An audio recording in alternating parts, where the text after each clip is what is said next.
The heat hit my scalp first, thick, scalding, and heavy. It slid down my hairline, dripped past my collarbone, and soaked straight through my cream silk blouse. I didn't blink. I just sat there. The liquid glued the cheap, mass-produced fabric to my skin, pooling uncomfortably in the hollow of my stomach. Above me, Derek Mercer gripped the rim of an empty porcelain bowl. His knuckles were white. His mouth was wide open, exposing coffee-stained teeth as a wet, guttural laugh hacked its way out of his throat. Around us, the polite clinking of silver forks against fine china ground to a dead, horrifying halt. The resident jazz band at this high-end Charleston steakhouse kept playing. A smooth, oblivious saxophone drifting over the hum of sudden, suffocating silence. The smell of roasted garlic and acidic tomato puree clung to me, mixing violently with the sickly, sweet reek of Derek's expensive cologne. Derek shoved his thick hand in my face. A heavy gold pinky ring flashed under the crystal chandelier. "Watch where the hell you're sitting, Lexi. You owe me an apology, you clumsy bitch. You ruined my jacket." I didn't look at his jacket. I looked at his shoes. Italian leather. Polished to a mirror shine. Exactly 6 inches, about 15 centimeters from the toe of his right shoe to the heel of my heavy boot. 2 seconds.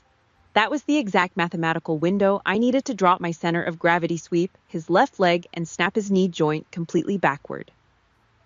My heart rate didn't spike. It held steady. 60 beats per minute. A calm, methodical metronome in a room full of panic. I wasn't a 52-year-old administrative clerk right now. My brain was simply running a threat assessment on a loud, fleshy obstacle. I didn't move a muscle. Instead, my eyes did a slow, tactical sweep of Table 12. My younger brother, Caleb. 48 years old, perfectly groomed, wearing a tailored suit that cost more than a used car. He sat back in his velvet chair, slowly swirling a glass of expensive Cabernet. A slow, greasy smirk pulled at the corner of his mouth. He was a failure wrapped in daddy's money, a man drowning in federal debt, using this dinner as a smokescreen. And he was enjoying this. My mother sat next to him. She didn't look up. Her manicured fingers were busy tearing her white linen napkin to shreds under the table. Cowardice wrapped in pearls. And then there was William Cook, my father, the patriarch of our so-called old money bloodline, the man who held the strings to the family trust and wielded family loyalty like a blunt weapon. He didn't look at the loud, flushed civilian standing over me. He didn't look at the red puree dripping off my chin onto the floor. He looked dead at me. William leaned forward, just an inch, his jaw locked tight, pressing his voice down into a harsh, vibrating hiss that only carried across our mahogany table. "Sit down, Lexi." Not "Are you okay?" Not "Derek, back off. Don't embarrass this family." The volume was practically a whisper, but it ripped through my chest faster than a 5.56 rifle round. That was the real hit. The soup was nothing. The public humiliation was a joke. But the cold, calculated complicity of my own flesh and blood, that was the blade twisting in the gut. I had survived IED blasts in the blinding dust of Afghanistan. I had carried the bleeding weight of a whole squad on my back, calling in airstrikes while my ears rang with the sound of dying men. But sitting at this table under the glare of my father, I was worth less than the fragile ego of a drunk, loudmouthed civilian. I was the unmarried daughter, the pathetic charity case, the punchline of every Thanksgiving dinner. They were waiting for the break. They wanted the tears. They expected the aging spinster, the washed-up low-wage pencil pusher of the family, to cover her face, apologize, and run crying to the bathroom. I took a slow, deliberate breath in through my nose. The sour, acidic stench of the tomato soup was suffocating. I shut it out. I pulled up a different memory. The sharp, metallic tang of cordite. The smell of hot gun smoke in the desert. It rushed into my lungs and completely crushed the pathetic civilian smells around me. My right hand rested flat on the white tablecloth. The long, jagged scar running down my index finger, a permanent callus from years of riding a hair trigger, twitched. Just once. I slowly raised my hand. I didn't shake. I didn't rush. The muscles beneath my ruined, sticky shirt coiled tight, hard as rebar. I reached up and took the empty porcelain bowl right out of Derek's hand. He let it go. He actually took a half step back, the stupid drunken smirk wiped clean off his face, because he finally looked into my eyes. He wasn't looking at the pathetic aging sister anymore. He was looking into a void. Absolute, dead-eyed zero. It's the look you get when you've had to hose down the back of a Black Hawk helicopter. The look of someone whose literal job is to clean up a battlefield.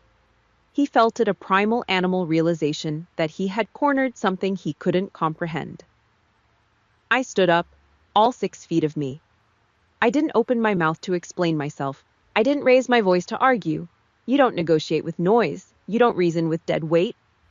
I raised my right arm muscles, locking into place, and brought the bowl down. Hard. The porcelain exploded against the solid oak floor. A violent, ear-splitting crack that made half the restaurant flinch. Jagged white shards ricocheted like shrapnel, embedding themselves deep into the toe of Derek's expensive leather shoes. He jumped back, stumbling heavily into a waiter, his mouth opening and closing like a suffocating fish. You just made a fatal mistake. My voice was entirely flat, dry as bone, no anger, no yelling, just a terrifyingly calm statement of fact. I didn't wait for him to stutter out a response. I didn't look back at William Caleb or the mother who couldn't even meet my gaze. I simply turned my back. The heavy heels of my boots struck the oak floor, beating out a slow, methodical rhythm all the way to the heavy glass doors. I left them choking on my silence. Have you ever sat at a table full of family and realized you were entirely alone? If you've ever had to swallow your pride just to keep the peace for people who don't respect you, I want you to drop a 1 in the comments right now. Hit that like button and subscribe to the channel, because what happens next to the Cook family is going to be a masterclass in quiet, absolute destruction. I promise you, they have no idea what they just woke up. The Atlantic wind ripped off the harbor the second I pushed through the heavy glass doors of the steakhouse.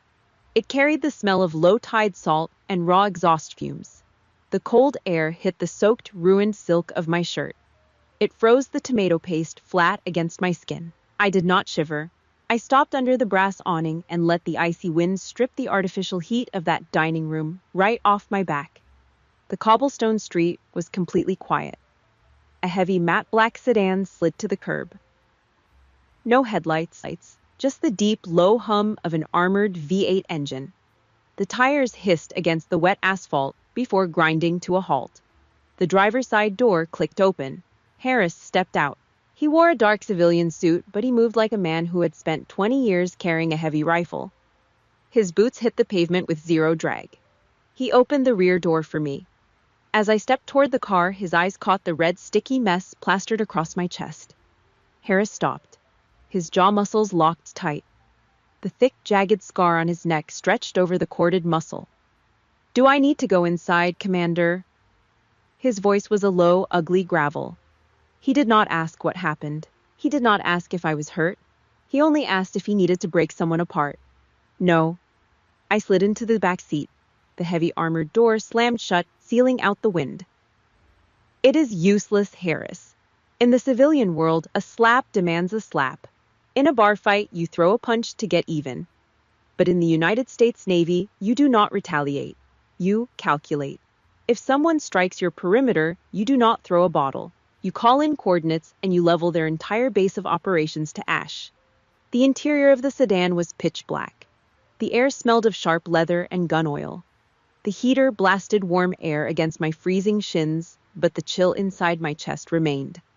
I reached into my leather bag and pulled out a heavy rubberized satellite phone.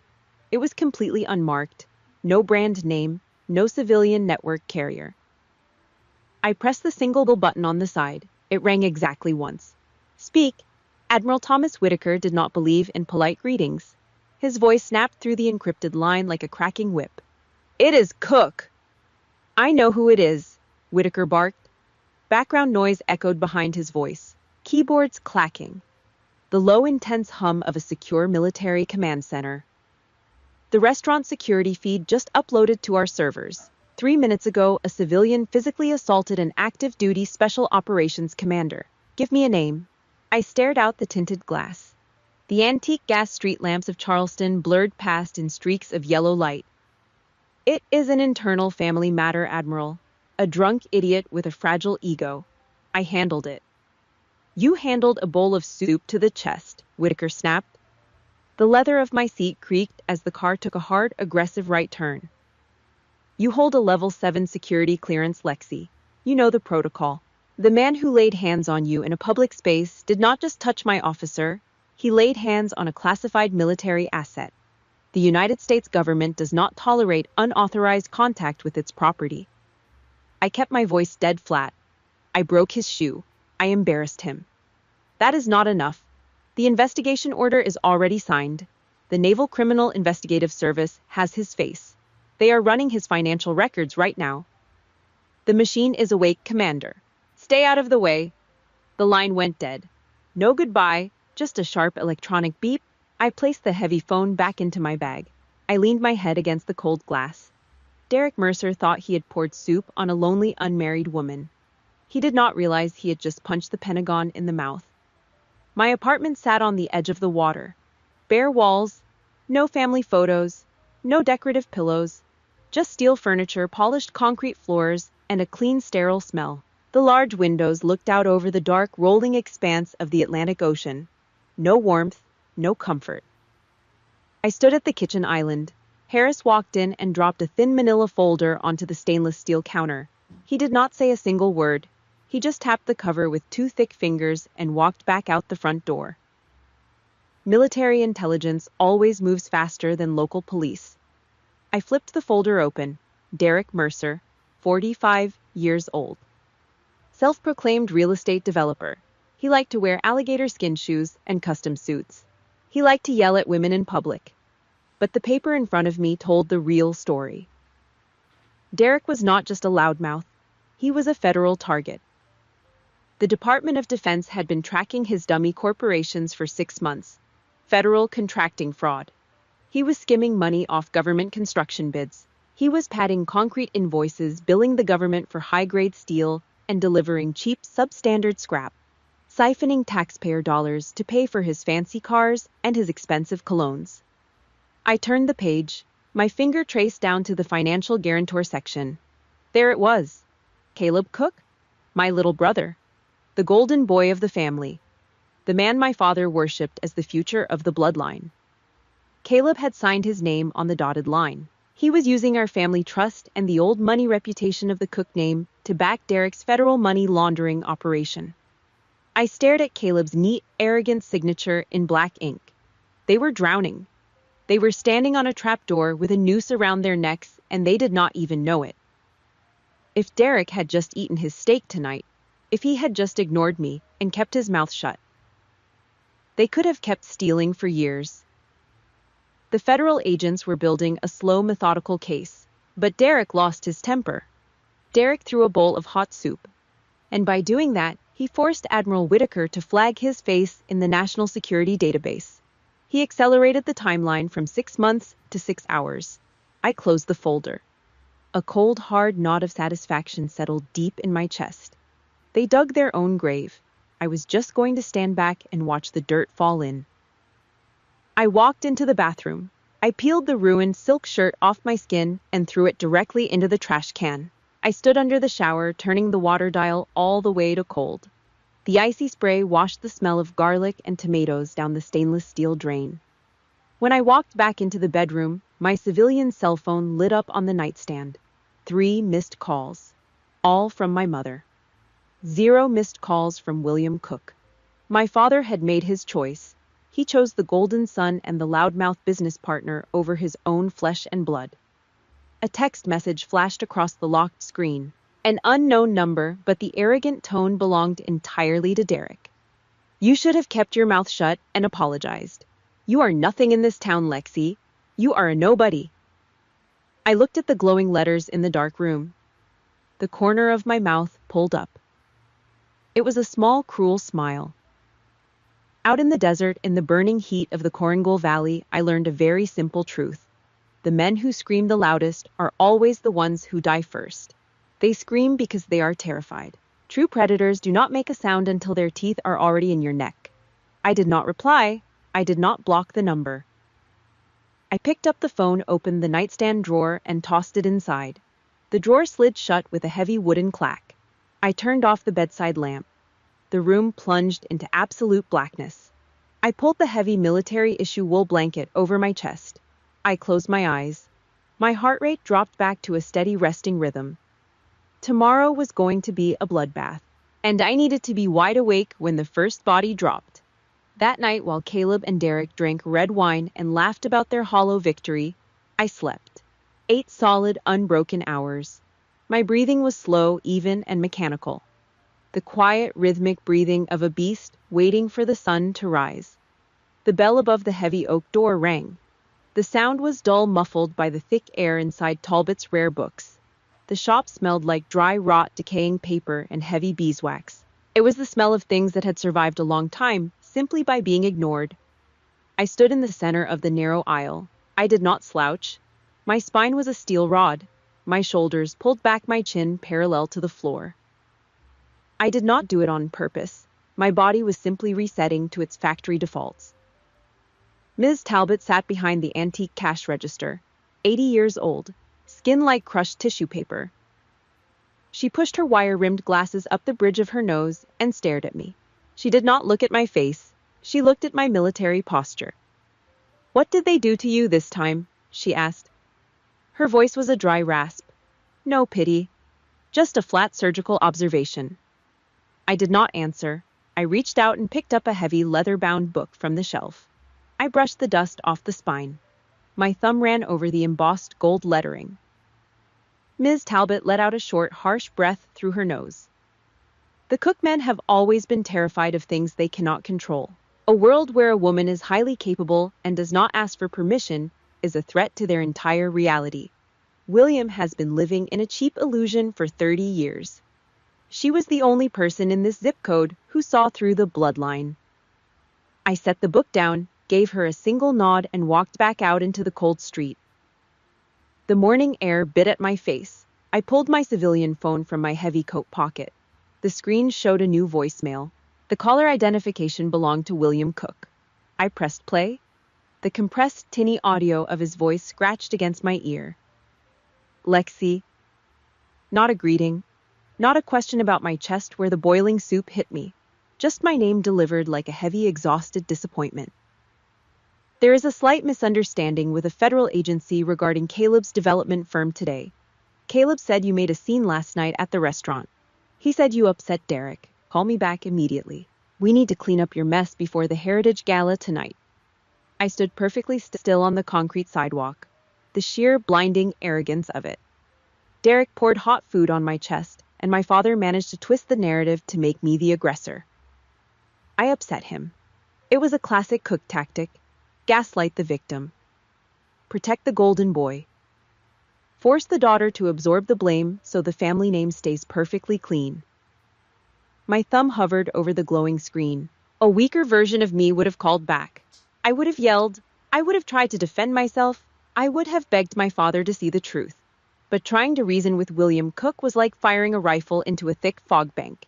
You waste your ammunition and the fog does not care. I pressed the red trash can icon. Message deleted. I locked the screen and slid the phone back into my pocket. I did not reply. I did not send a text message. I cut the supply line. Absolute silence is the ultimate weapon. It strips a dictator of his control. Let him choke on the dial tone. At 3 in the afternoon, a dark gray government sport utility vehicle idled in front of my driveway. The exhaust plumed white in the cold, salt air. Special Agent Marcus Bell leaned against the hood of the vehicle. He wore a cheap nylon windbreaker and heavy tactical boots. His jaw rotated slowly, chewing a piece of spearmint gum. He did not look like Charleston old money. He looked like a man who kicked down doors for a living. I walked up the driveway. He stopped chewing. He picked up a thick manila folder from the hood and tossed it toward me. I caught it out of the air. The cardboard was heavy.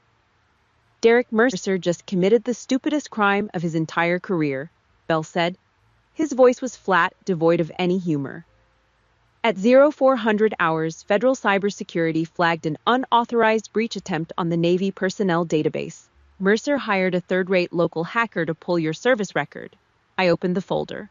Black and white surveillance photographs. Code strings printed on secure government paper. "Why?" I asked. He wanted dirt. Bell spat the gum into a paper napkin and shoved it into his pocket. He was looking for something to embarrass you with at the gala tonight. A dishonorable discharge. A psychological evaluation. He wanted to parade your failures in front of Charleston High Society and prove you were exactly what your family thinks you are. Derek thought I was hiding a shameful secret. He thought he could buy my humiliation. I closed the folder. And he tripped a federal alarm the second his guy touched a level 7 encrypted server, Bell said. He crossed his thick arms over his chest. We have the arrest warrant. A federal judge signed it 20 minutes ago. My team is already moving into position at the Heritage Gala. When the clock hits 8:30 tonight, every single exit door in that ballroom is going to be locked and guarded by federal agents. Bell looked at my face. He was looking for hesitation. He found nothing. Are you ready for the stage, Commander? I did not smile. My eyes were completely dead. I gave him one short, sharp nod. 8 o'clock. The sun had already dropped below the Atlantic Ocean, leaving the sky the color of a bruised vein. I stood alone in my bedroom. The full-length mirror reflected the cold, hard light of the overhead bulb. I was not wearing the cheap, mass-produced cream silk from yesterday. I was not wearing the sad, invisible uniform of a middle-aged spinster. I slid my arms into the heavy, stark fabric of a United States Navy service dress white jacket. The cut was immaculate. The pure white material was pressed so sharp it looked like it could cut the air in half. I fastened the heavy gold buttons down the front. Each click was a small mechanical sound in the dead quiet of the room. I reached for the small velvet box on the dresser. I took out the ribbons, solid blocks of color representing combat deployments and survival. I pinned them perfectly centered above my left breast pocket. Then I picked up the heavy cold metal of the silver star. I held it in my palm. It felt like a block of lead. It was not a piece of jewelry. It was a receipt. A receipt paid in blood-choking dust and sleepless nights in the Middle East. I pinned it directly over my heart. I reached up and fastened the final stiff collar hook at my throat. It choked off the air just a fraction. A physical reminder of the discipline. I looked at my own eyes in the mirror. The sad, silent daughter of William Cook died yesterday on a hardwood floor covered in cheap soup. She was gone. I grabbed my uniform, cover turned on my heel, and walked out the front door. The commander was going to the gala, and the trap was set. 8:30 in the evening. The Heritage Gala ballroom hummed with the quiet, expensive noise of Charleston High Society. The air inside the room felt heavy, choked with the smell of dry champagne, vanilla buttercream, and roasted meat.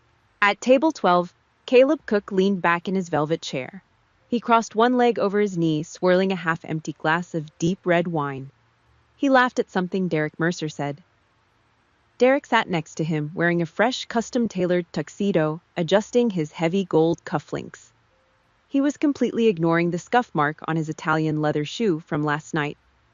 Beside them, William Cook sat perfectly straight.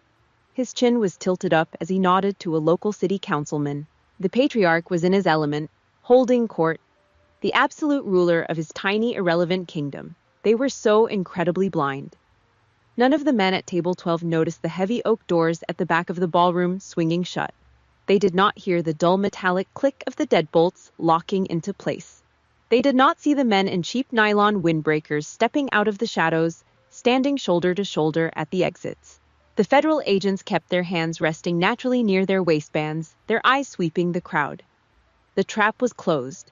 The air inside the room was running out, and my family did not even know they were suffocating.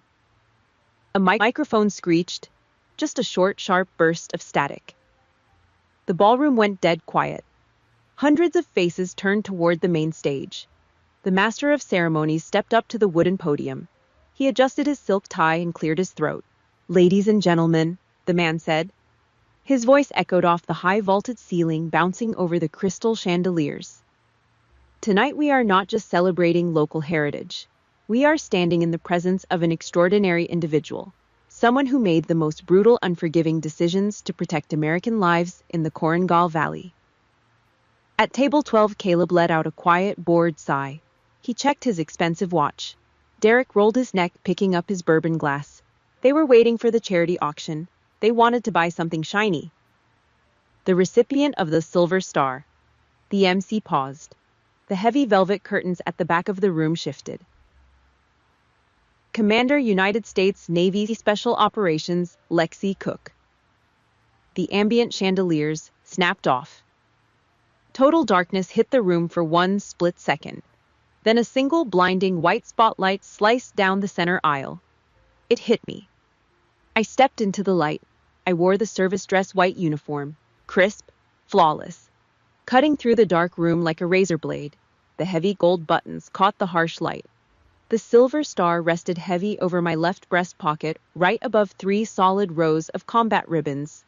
I walked down the center aisle. The crowd parted. My black boots hit the hardwood floor with a slow measured cadence.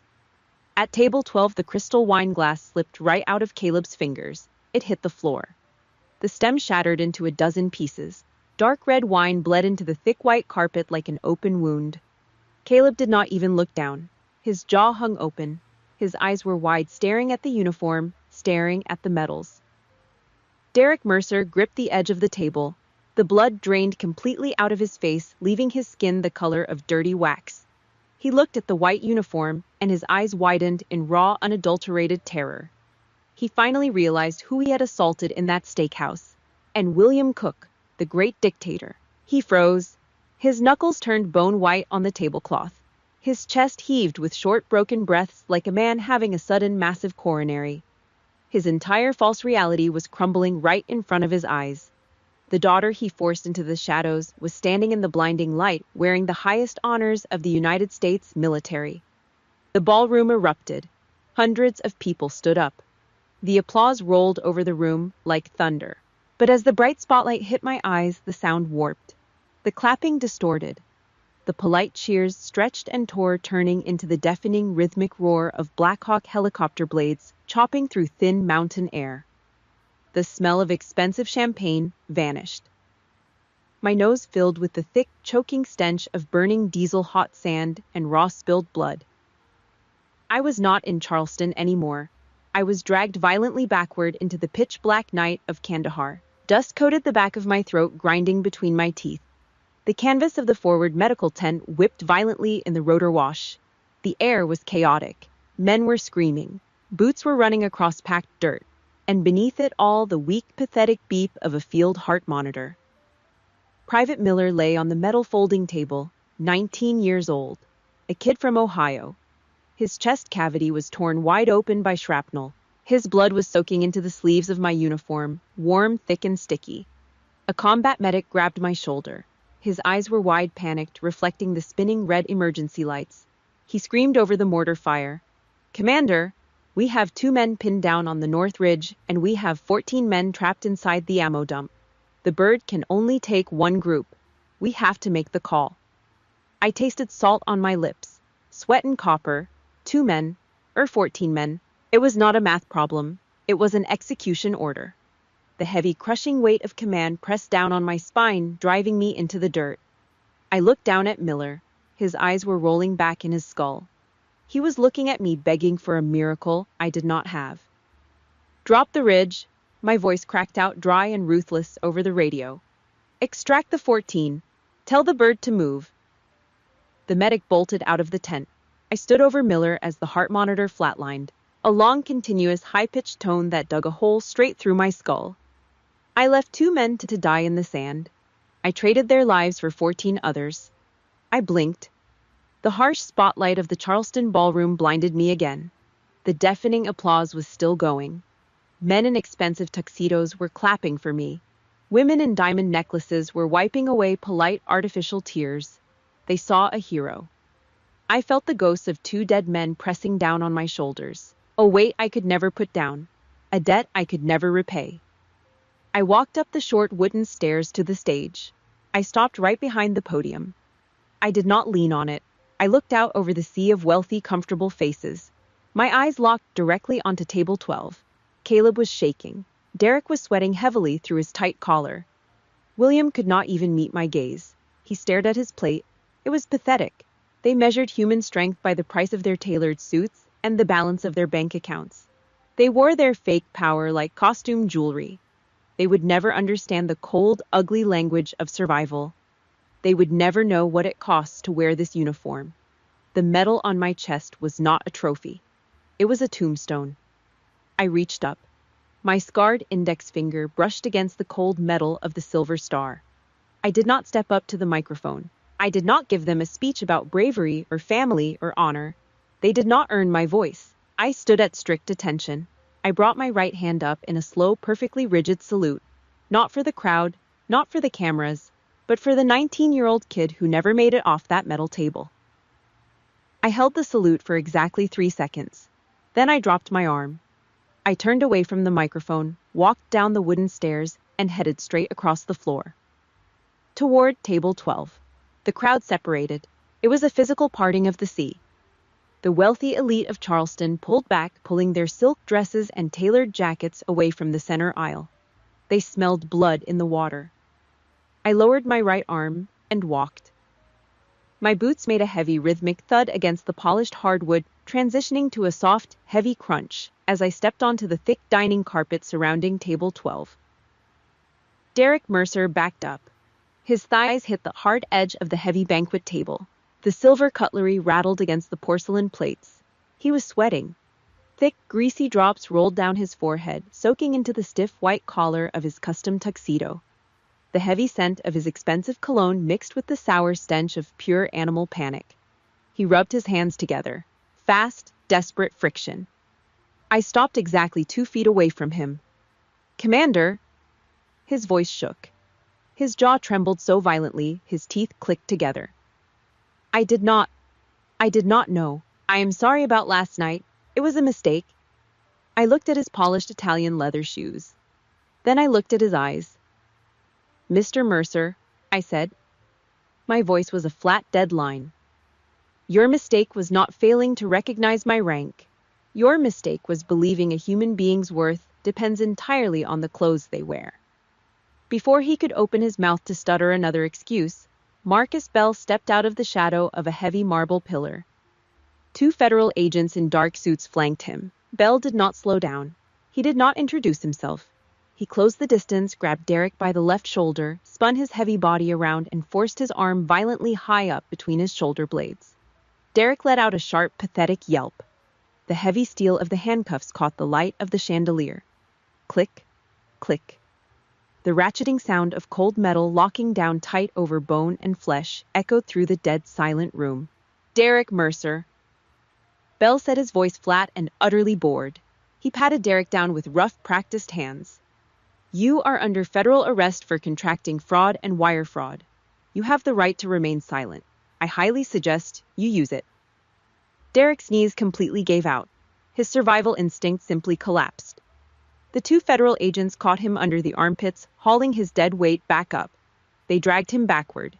His expensive leather shoes scraped uselessly across the floor. As they pulled him toward the heavy oak doors, Derek turned his head. He looked directly at Caleb. It was not a look of fear. It was the cold, calculating look of a drowning man preparing to pull someone else under the water with him. It was an explicit promise. "I'm going to trade your name for a lighter prison sentence." Caleb broke. The smooth, arrogant businessman simply evaporated. He stumbled backward, his knee catching the heavy wooden leg of his dining chair. It tipped over with a loud crash. He reached out with shaking hands, his fingers grasping the white fabric of my uniform sleeve. He pulled hard, dragging me away from the table, away from the staring eyes of the crowd, toward the heavy glass doors leading out to the private terrace. I let him pull me. I wanted him isolated. The cold Atlantic wind hit my face the second we stepped outside. The terrace was completely empty. Bare concrete and black iron railings. Below us, the dark water of the harbor smashed against the stone seawall. Caleb let go of my arm and paced. He was sweating heavily despite the freezing air. He wiped his forehead with the back of his hand, smearing the moisture across his skin. The tailored suit suddenly looked 3 sizes too big for him. He looked exactly like what he was, a large, terrified child who had just broken an expensive window. "Lexi, you have to fix this." He sounded frantic. His voice cracked. "You have clearance. You have influence with these federal guys. Tell them last night was a misunderstanding. Tell them Derek is a good guy." I stood perfectly still with my hands clasped behind my back. I watched his chest heave. If Derek talks to the feds, if he goes to federal prison, I lose everything. Caleb grabbed the iron railing, leaning over the dark water. I signed the guarantee papers, Lexi. I just wanted to win. I just wanted Father to look at me and be proud. You know how he is. I had to succeed. I had to show him I could double the family trust. I looked down at my left arm. I looked at the exact spot where his sweaty fingers had gripped my sleeve. I reached over with my right hand and brushed the white fabric. A slow, deliberate motion, dusting off the dirt. My silence made him panic more. He stepped closer, reaching out again. I stepped back. The physical distance was a brick wall. You cannot build a life worth living on borrowed success, Caleb. My voice was quiet, completely void of sympathy. We are family, Caleb cried out. Actual tears spilled over his lower eyelids, dropping onto his expensive silk tie. He was weaponizing the bloodline. He was pulling the emergency cord he had ignored his entire life. You are my sister. You have to protect me. I looked at his crying face. I felt absolutely nothing. No anger, no pity, just a cold, heavy disgust. My rank did not protect me from flying shrapnel in a combat zone, I said. My words cut through the freezing wind like a combat knife. Why should it protect you from the consequences of your own greed? He opened his mouth, but no sound came out. If discipline is only applied when it is convenient, it is not discipline, Caleb. It is a joke. His legs gave way. He dropped to his knees on the freezing stone. He wrapped his arms around his own chest, rocking back and forth, sobbing into the dark, empty wind. The golden boy of the Cook family reduced to a shivering puddle of debt and cowardice. I did not reach down to help him up. I did not offer a comforting word. I turned my back. The heavy soles of my boots clicked against the concrete.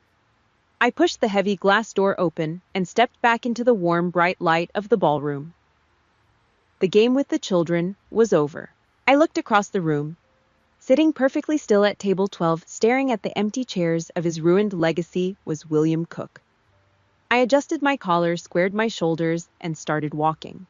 3 days, that was the lifespan of the fallout. 72 hours of dead, suffocating quiet across the entire Cook estate. Thursday afternoon, I sat behind the heavy steel desk in my home office. The air smelled of stale black coffee and old paper. I was reading over a thick stack of unclassified logistics reports, tracing a pen down the columns. The brass door handle clicked. William Cook pushed the heavy door open. He did not knock. But he did not barge in with his usual heavy, arrogant stride either. He walked in like a man who had forgotten how to walk. I put my pen down. I leaned back in my leather chair, letting the springs creak loudly in the quiet room. I almost did not recognize him. The 78-year-old patriarch of Charleston high society looked like a rotting house that had finally caved in on itself. He was not wearing his custom-tailored suit jacket. He just wore a wrinkled, stiff white dress shirt. The collar was unbuttoned, exposing the loose skin of his throat. His expensive silk tie was missing. His shoulders, usually pulled back in strict defiance of his age, slumped heavily toward the floor. He walked slowly over to my desk. He did not sit down in the guest chair.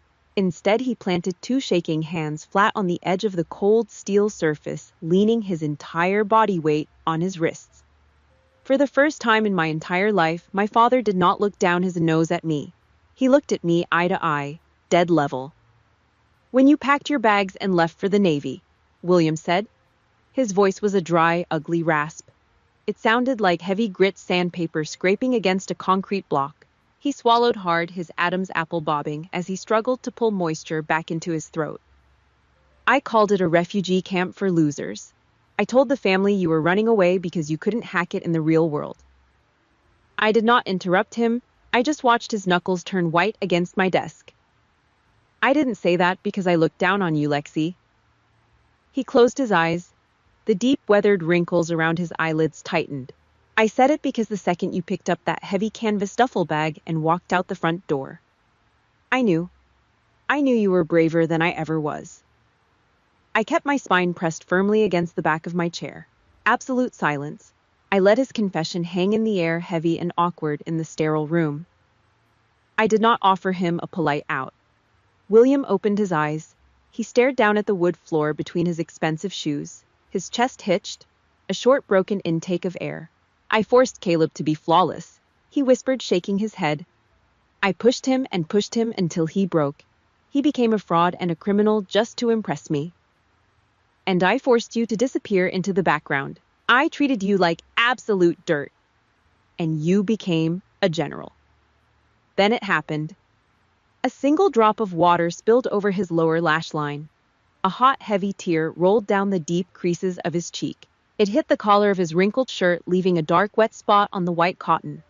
It was the very first tear I had seen this man shed in 78 years of life.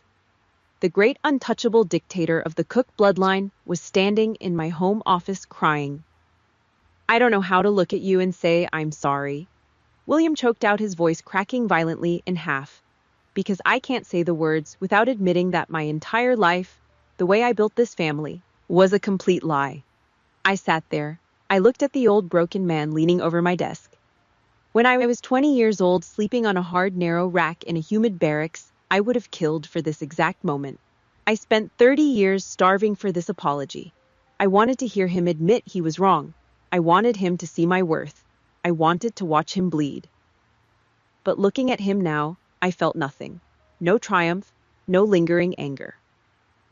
The apology did not carry any weight anymore, because I did not need him to validate my existence. I had already built my own. I know, I said. My voice was calm, even, flat. And proving you wrong out there in the dirt was a lot easier than shrinking myself down to fit inside the glass cage of this family. William squeezed his eyes shut. More tears leaked out, catching in the gray stubble on his jaw. His hands shook harder against the steel desk.